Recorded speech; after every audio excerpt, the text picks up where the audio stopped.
kwenye kampuni, unapoingia kwenye lile kampuni, watu wamekuajiri kwa sababu walikupokea wakakuamini. Unapoingia mara ya kwanza, ukaanza kufanya kazi, ubora wako ukaonekana, matokeo yanayokuja ni kwamba lazima ibilisi azalishe kitu kinaitwa tamaa. Inapozaliwa tamaa, inakutengenezea nini? Inakutengenezea wewe kuanza kutoka kuwa wewe, si ndio?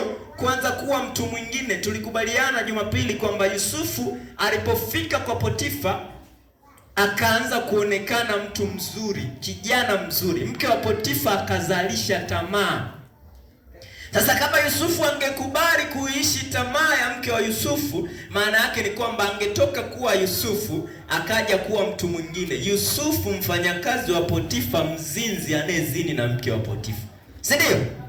Bwana Yesu asifiwe. Haya, hizi ndo zingekuwa sifa mpya za Yusufu, lakini Yusufu akakataa, ikazaliwa sifa nyingine.